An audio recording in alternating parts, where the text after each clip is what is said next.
안녕하세요. 오늘의 기본 뉴스. 오늘 한겨레는 개신교계에서 이재명 후보를 악마화한 것에 대한 회개의 서명운동이 진행 중이라고 전했습니다. 이재명 후보에게 미안합니다로 시작되는 이 서명문은 현재 개신교계 일부가 정광훈과 함께하는 김문수를 지지하는 것, 이재명 악마화에 대한 사죄, 개신교계의 극우화 현상에 대한 비판이 담겨져 있다고 합니다. 그리고 여기에 공감하는 개신교인들의 서명을 받고 있다고 합니다.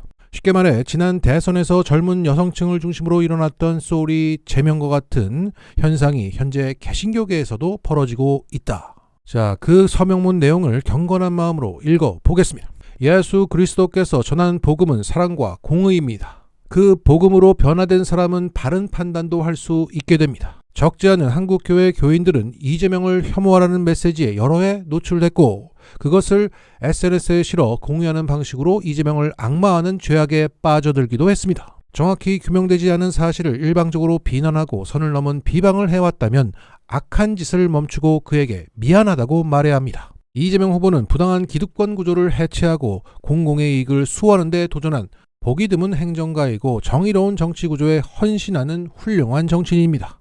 그럴수록 그는 더러운 이익을 취하려는 집단의 위협에 시달려 왔고 마침내 살인자의 흉기에 목을 찔렸지만 그 사명을 멈추지 않고 있습니다. 정치적 살인, 사법적 살인, 물리적 살인 시도를 극복하고 여기까지 왔습니다. 우리는 그를 아끼고 보호하는 것이 곧 우리 모두를 위한 것이라고 믿습니다. 한국 개신교인들은 정치인 이재명을 공격하는 데 눈이 멀어서 그 세력이 이단이든 무속이든 사이비 종교든 가리지 않고 그들과 손을 잡기까지 했습니다. 진짜 신앙을 가졌다면 과연 그것이 옳은지 스스로에게 물어야 합니다. 그런데도 10계명의 첫 계명을 무시하면서 자기들이 옳다고 항변하고 있습니다. 이재명을 공격했던 자들은 자신들이 교계의 대표라며 많은 개신교인들의 진심을 호도했습니다. 우리는 그들을 대표로 세운 적이 없습니다. 그들은 민주주의를 비웃으며 내란을 합리화하지만 우리는 내란 수계를 지지한 적도 내란을 지지한 적도 없습니다. 오히려 깨어있는 시민들과 한마음으로 밤잠을 설치며 나라를 걱정해왔습니다.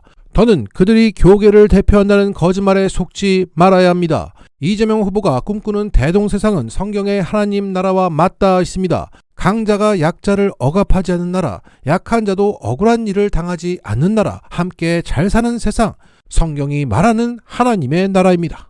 그러나 교회는 그를 비난했고 언론은 그의 등에 인격 파탄자라는 칼을 꽂았습니다. 검찰은 폭압적인 수사로 그와 그의 동료까지 괴롭혔고 법원은 혼란과 악의에 찬 판결문으로 사법을 가장한 폭력을 휘두릅니다. 국민들과 유권자들을 속이기 위한 것임은 삼척동자도 알 수 있는 일입니다. 우리는 이재명 후보가 자랑스러운 시대의 일꾼으로 남기를 원하기에 괴롭힘을 그만두라고 엄중하게 요구합니다.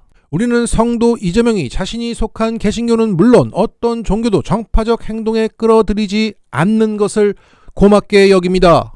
그러나 이재명이 자기 교인이 아니라며 버린 목사는 회개해야 합니다. 부끄러운 한국교회의 또 다른 민낯입니다. 법비들과 싸우는 이재명은 우리 모두를 대신하고 있습니다. 법비들은 정의로운 시민들의 철퇴를 맞을 것입니다. 선출되지도 않았으면서 알량한 권력을 가지고 있다고 기소권으로 장난을 쳤던 검사들, 시민들을 기만하며 부당한 판결을 해왔던 판사들, 낯두꺼운 언론인들의 이름은 응분의 반성이 있을 때까지 거명할 생각입니다. 대한민국은 깨어있는 시민들의 민주적 행동으로 내란을 극복해가고 있습니다. 어지러운 세계의 민주주의에 등불이 되고 있습니다. 반면 내란을 획책하고 동조하는 공동체의 적들은 지속적인 패배에서도 교훈을 얻지 못하고 있습니다. 한국 교회의 교인들이여 우리와 우리 동료 중 이재명을 괴롭힌 일에 대하여 미안하다고 말합시다. 그것이 한국 교회를 진리로 돌아오게 하는 중요한 걸음이고 미래에 더욱 훌륭한 정치인들을 불러내는 필요 조건입니다. 우리의 사명은 기독교 국가를 만드는 데 있지 않습니다.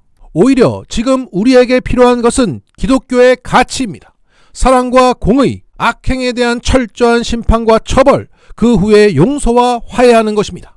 마지막으로 이 글은 이재명 후보에 대한 맹목적인 추종이 아닌 그동안의 상황을 보면서 그에 대한 미안함을 조금이라도 표시하기 위하여 작성되었음을 밝히는 바입니다.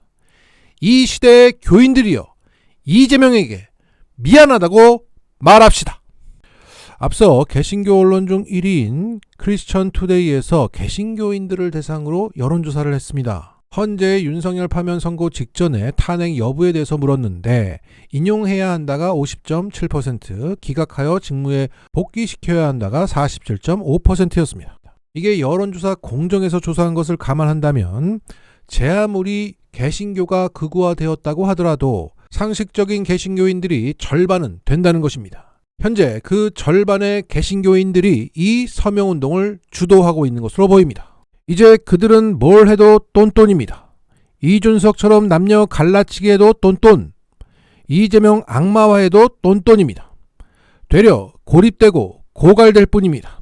세상이 아무리 극우화된다고 할지라도 그것은 기득권 체제의 회강 반조일 뿐이며 대한민국이 이 시기 가장 빛날 것이라 믿습니다. 아멘. 마치겠습니다.